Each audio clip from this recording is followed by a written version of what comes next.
Election has been used to justify prejudice, racism, and exclusivism.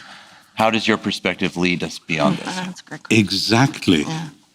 In the Reformation traditions, tragically, because the Israel dimension of election was not seen, people came to Romans 9 as though it wasn't really about Israel, as though Israel was just an example of a general truth about predestination or something like that. That's how the texts were read. And so then when, for quite other reasons, social pressures, whatever, cultural pressures, racism and prejudice and exclusion were coming in, the church was robbed of the basic tools to deal with them. And that's where we've been, whether it's with Germany in the 1930s or South Africa in the 1960s, that these are Protestant countries which weren't reading those bits of the Bible. And those bits of the Bible were there, but the tradition of reading it in those particular ways had screened those things out.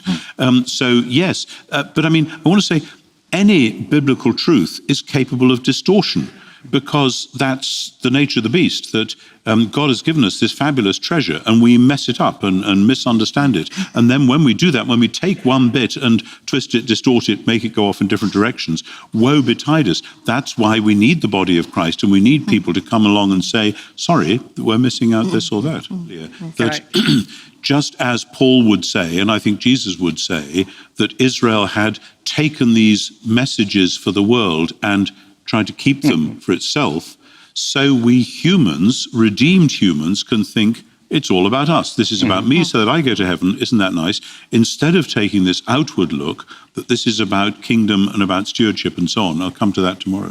One more question and then we'll be finished for the night before we conclude with a song. In light of your current insights, what do you wish you'd known as a young person when you first began in ministry? What difference would it have made? Golly.